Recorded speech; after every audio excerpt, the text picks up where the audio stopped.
Hi friends, it is so lovely to see you this morning. Let me ask you something. Do you believe in love at first sight? Well, the plaintiff in today's case sure did. So much so that he convinced this married woman to have an affair with him. And boy, does it just get messier from there. So friends, grab your coffee and buckle up, because this one is a doozy. Mr. Ubbas, you are suing Ms. Monova for $5,430. You say your ex-girlfriend owes you the cost of a girls' trip you paid for her. Is that correct? That is correct, Your Honor. And the defendant, you say the trip was a gift.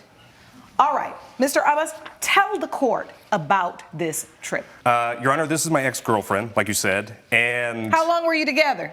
We were together about 3 years. Okay, living together? We had been living together for about 6 months. All right. Yeah. So, what happened? So, I was managing a gym, and she was a receptionist, and when we hired her, you can tell she's very pretty. And, you know, she doesn't have a lot of that, like, gym girl vainness. She doesn't have the Botox or the big lips, and I noticed her immediately when she... Did he go... Gym girl vainness, the Botox and the big lips. Is that a commentary on a lot of the plastic surgery that you see? That's right, Your Honor. All right, so you're saying she didn't look like the typical woman that frequented your gym. Exactly. She came in and she was very different from what I'm typically dealing with, both in clientele and people I work with. And I was very much struck by her. All right, so you saw her and you were like, this is a beautiful woman. She's nice. She looks the way I like women to look. Yes. You developed a little liking for her. I would... Asked her out on a date? I stronger than liking, and... you decided to love her already? You know, this happens, right? They say love at first sight exists. Do you believe that, Sean? Have you ever fell in love at first sight? I believe it happens. Oh, Sean believes it. You, gallery, you all believe in love at first sight? Raise your hand if you believe in love at first sight. Look at the romantics here today. All right. Too bad this story went wrong. That's why we're here. So keep it going. Well, she's married, so... Oh, okay. So wait a minute now. So she was married when you decided you fell in love? Yes.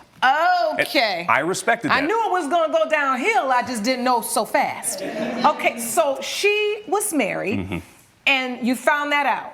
So you had to keep your feelings to yourself. Yes, exactly. Okay. You know, I respected that marriage, and we became friends first, right? I could maintain my emotions, and I'm a professional. And she told me that they were dating in high school, and they've been together for a very long time. And she said their spark had waned. And also, I've met him. His name's Steven, and he's boring. Okay, well, let me hear about this. It's her husband.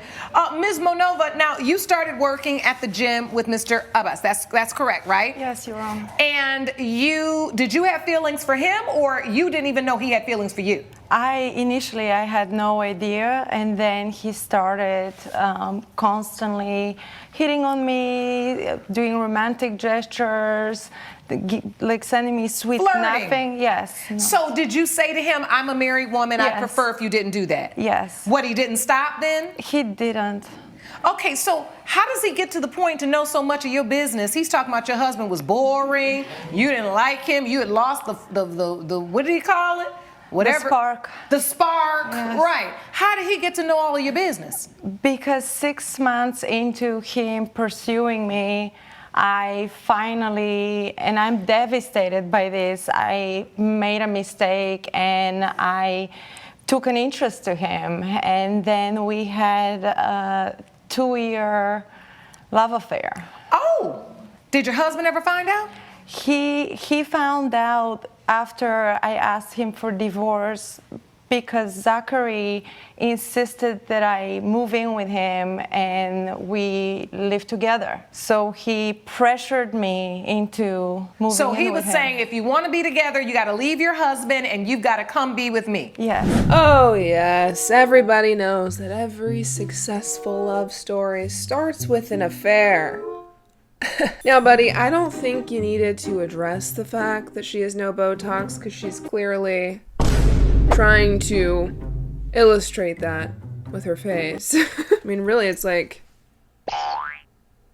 just like pops right back up. Now I am curious to know what you guys think about love at first sight. I don't know that I fully agree with love at first sight. I think it's a bit silly. However, I do like to joke about the fact that I believe in love at first sight because the first time I ever saw my boyfriend, years before we even dated or even spoke to each other, I was at the AIM Mail Center with my brother Zach. And see, now Zach, he knew him. They were friends. They got to chatting, and my now boyfriend was looking at me like I was a snack.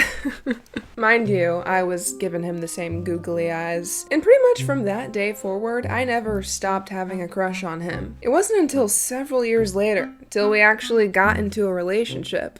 But the whole time, I'd always talk to my best friend about Zach's hot friend, who I have a huge crush on. So I like to say we had love at first sight. But in reality, we just thought each other were really cute.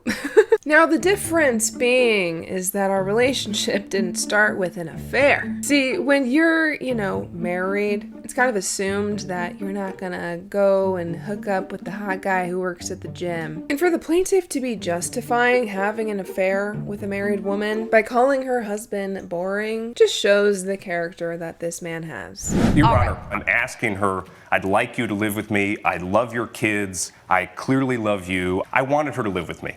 All right. And so you all admit that you're having an affair. It's going on for 2 years. Your husband doesn't know. How do we get to this trip? How do we end up here on this small claim? Those are very large claims. Well, Your Honor, a couple of things happened. She was, we had been living together. Her kids and her were living with me. And she was asking. Took the kids too? Mm-hmm. Okay. Yeah. She was asking me to get married. She wanted to take our relationship to the next level, which wasn't ready for. And I went on a boys' trip. And unfortunately, I had sex with a stripper. Coming up. He was playing house with. Okay. Unfortunately, Your Honor, I went on a boys' trip and I just slipped and fell into a stripper. Like, it was crazy. Brother. Can't say I'm surprised. He was okay with his partner cheating, decided to move her and her children into his home, but then claim I'm not ready for marriage. Okay, but then why are you playing house with this girl who just left her husband for you? I mean, the sheer fact that this man is in court suing her for anything? Sure, she's not the shining example of good morals and ethics, but my guy, you slept with a stripper. Let me guess, she was all natural. No boob job, no lip filler or Botox, and you just couldn't help yourself? Yeah, I find that hard to believe. So you go on a boys' trip because you feel like you done talked her out of her marriage, but then won't marry her. Ain't that something? Yes. Actually, ain't that nothing? That's what it is, nothing. Well, Your Honor, they were living with me, right? I think I was building a family. I wouldn't call it nothing. So you felt like you were doing what was necessary to show her that you were serious about your future. Absolutely. But you weren't ready to get married. Yeah. Was your divorce final, Miss Manova? Yes. So you got a full-on divorce. Yes. Had child custody arrangements, Yes. judgment already made. That's why you had the kids Yes. living with him. Oh, well, the kids live 50-50. Right. Yes, but yes, and that's my point. He was playing house with me, and then the first opportunity he could think of, he left. Mm-hmm. Playing house.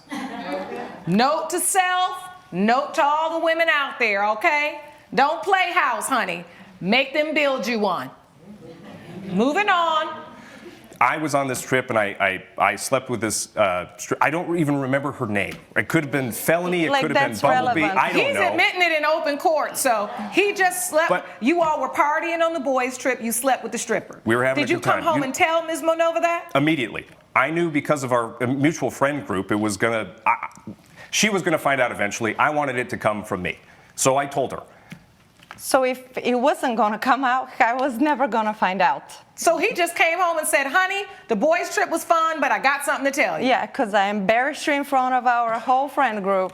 Oh, it was your friend group, so he had to tell, because you know some of them were going to go home and pillow talk it to their wives. Yes, Your Honor. You were going to find out anyway. Yes, Your Honor. So when he tells you, what was your response? Well, I wanted to kill him because I have 3 kids and I felt really trapped. I just made a home here with these kids. You done left your husband. Yeah, and the kids are confused. You done left the home with no spark. right? To come live with the boyfriend who goes out on the boys' trip and sparks it up with somebody else. Right, and I'm the idiot because I fell for muscles. Honey, Miss Monova, you ain't the first and you won't be the last, okay? I think all women, all right, we can attest to falling for some muscles a time or 2 or 10. So you're devastated, and I'm not making light of your pain. I just want you to know you're not alone. Thank you. And so at that point, what are you doing, and how in the world does it get to him saying that you owe him for a trip? At that point, actually, the kids really wanted a camping trip. Okay. And I asked him, would he feel comfortable if I went with Steven on a camping trip? Oh, with your ex-husband? Yes. With the kids? Yes. Okay. But nothing happened because it was... So, okay, you went on the camping trip with your ex-husband. Yes. You said yes, mister? Yeah. I'm trying to make amends, right? Like, man, you've been there, right? I'm not trying to be... Well, you in the doghouse now. And so you really don't have a lot of standing to say anything. So when she says this, do you really want her to go? Yes. Or you Yes. want her to go with her ex-husband and the kids? You're Absolutely. for that. Look, he's truly like white paper. He's so boring. And I know that those kids need to have a relationship with their dad, and I know she needs to have a relationship with her ex-husband. So you're okay with them co-parenting in a way that benefits the kids, and you're okay that they went on a vacation? Yes. Gosh, this guy thinks his shit doesn't stink. General rule of thumb, if you gotta put some other guy down to make yourself feel better, you're probably not that great to begin with. He obviously isn't all that bad if she married him and had multiple children with the man. Sounds to me like your giant muscles aren't compensating nearly enough for your teeny tiny little ego.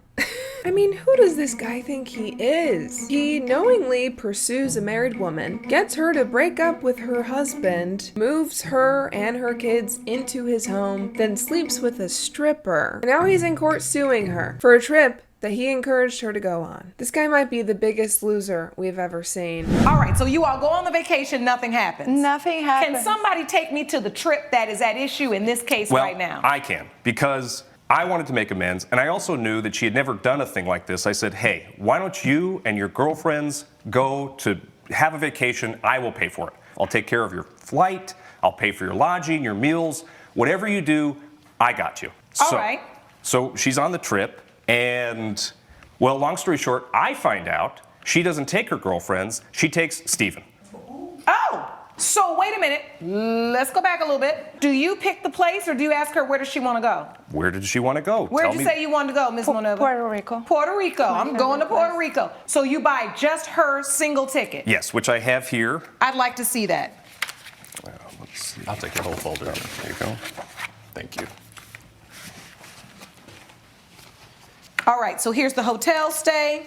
You also see all of the expenses that I paid for. You buy her plane ticket to Puerto Rico and the return flight. And then in this evidence folder, you got a lot of pictures of her having fun in Puerto Rico. So? I don't see Steven in these pictures. Well, I kept asking her, send me some photos. Let's FaceTime. I miss you. I want to talk to you. What's going on? And she sends me photos of just her. And that seems odd. And because you say it was a girls' trip. Because it's a girls' trip. Where are the girls? Where are they? And here we go, right? And so it's like, okay, who's taking the photo of you?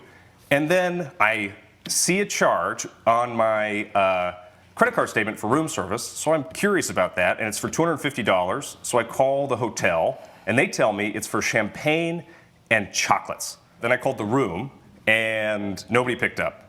I called the next day because I was still suspicious, and Steven picked up.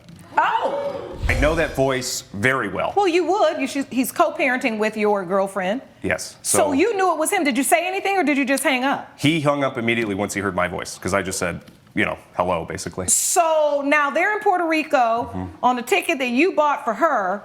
He's there. What happens? How does this get to the point that you decided to sue her for the cost of the ticket? Well, and the travel.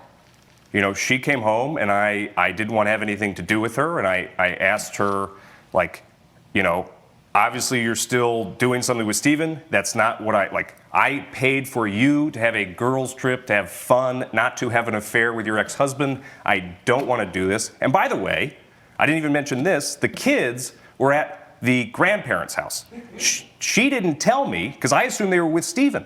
She didn't tell me that they were there. And that's for me, a huge breach of trust, Your Honor. Now you're into breaches. Thank you, Your Honor. Okay, he a lawyer now. This is a breach. It's a huge breach of trust, Your Honor. Like, how dare she tell me that the kids are with Steven, but really they're with their grandparents? Like, I understand that I literally bedoinged a stripper, but like, I don't even know her name. Like, that's like how unserious it was. Listen here, buddy. You play stupid games, you win stupid prizes. If she cheats with you, she's gonna cheat on you. If you sleep with a stripper, I wouldn't expect the utmost respect from your partner.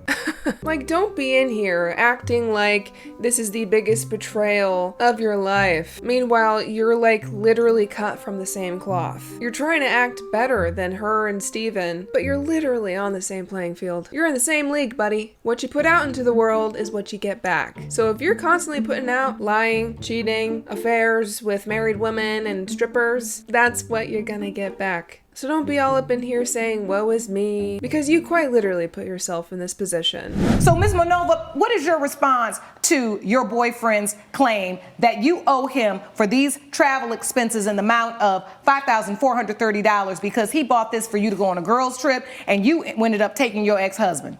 Well, Your Honor, We just want to know, were you intimate with your ex-husband then with the chocolate and the strawberries? Yes, I was. We figured so, but we come to court to tell the truth, so we just wanted to know. Everything happened so fast between him admitting the cheating, the camping trip, and then somehow I felt that actually maturity is more attractive than muscle. Oh, white paper is more attractive than muscles. Yes. And maturity over muscles. Let that sink in. Now, Sean got both. She looked at Sean. She looked like, okay. But you realize that maturity, right? Your husband's maturity, your ex-husband's maturity was more attractive to you in that moment than you appreciated him for in the past. Yes. So the truth is you kind of rekindled a romance with your husband. I didn't even rekindle it. I was so confused that I just wanted to do what he did, which was... You wanted to do the tit for tat and get him back. Yeah, well, I felt that was the only way I can let go of the resentment, because the whole time it was just like weighing on me. That he did this and the kids, and what does it mean for them? And I thought, okay, I don't want to cheat with a stripper. I want to just go to something familiar. So I felt that maybe this way we get even, and I understand the absurdity of it now, but at that moment, this felt like the right thing to do. You, again, are not the first woman that's chosen that path, nor are you the last. But I always say, usually in those games of tit for tat, we lose. Whatever it is, maybe that wasn't the time or the place for you to begin to be intimate with your ex-husband again until you'd sorted out this relationship. But your pain, right, turned into a purpose, which was to hurt him. Listen, if you ever find yourself in a position where you feel like you want to get even with your partner who's hurt you, that relationship is going downhill, and going downhill fast. I never understand people who, get cheated on and decide, you know what, I'm going to stay with this person because I love them and I'll forgive them. But they don't actually ever forgive them, do they? Because they do stuff like this, trying to get back at them. They hold on to the resentment and they want their partner to feel awful and pay for what they've done. But it's like, why even keep feeding into that situation? Why even put yourself in that position to be repeatedly hurt and to do more damage? Like, I understand her pain. I understand her wanting to get even with him. And if anything, in this case, the only person I feel bad for is Steven. I mean, his wife had an affair, left him, took the kids, then brought him on a vacation just to get even with her boyfriend who cheated on her. Honestly, the plaintiff and the defendant, they deserve each other. Steven, you gotta get out of there. This is the issue with this case. And Mr. Ellis, I get it. You paid for this trip. You paid for the hotel, all of the travel for her to have a girls' trip. It would seem like in your mind it was a bargain for exchange. I pay for the trip, you go have fun, we're even, and really you get yourself out of the cheating that you really got yourself into. However, there was no contract here. The bottom line is when you bought her that ticket, the gift was given, it was delivered. And gifts aren't revocable. Once you give a gift, a person has the right to do whatever they want to do with the gift. So while this may be morally wrong, but in light of what you did, we're on chapter tit for tat of morality right now. But she really had no obligation to take exactly who you told her to take. You didn't buy tickets for the girlfriends in their names. You bought one ticket for her, she used that ticket. For that reason, it is this court's opinion that Ms. Manova, unfortunately, doesn't owe you a thing. It was, in fact, a gift. And that gift wasn't even conditioned on you going or even on girls going because you didn't even testify to that fact. You said you thought she would take friends. Your Honor, she took a friend. It just happened to be her ex-husband. So unfortunately, the rulings for the defendant, the plaintiff's case is dismissed. Judgment for the defendant. Court is adjourned. You ruined my life. You became the bimbo I dealt with every day. And you're a Peter Pan that doesn't want to grow up. And you, sir, are a himbo. Hate to break it to you, but you are. Like I said, this is what you get when you play stupid games. You're like continuously putting out awful energy and doing horrible things, and then wondering why everything's going wrong. And instead of looking at your own actions and thinking, how did I get here? You're just gonna blame it on everybody else. I think Judge Lake made the right call in this case. That guy does not deserve a dime. Not saying that she's really anything to write home about, but this man for sure didn't deserve to get his money back for that trip. I'm curious to know your thoughts on this case. Do you think these two deserve each other? Do you think he should have gotten the money back for the trip? Let me hear your thoughts in the comments down below. Leave a like and a follow, and I'll see you guys next time.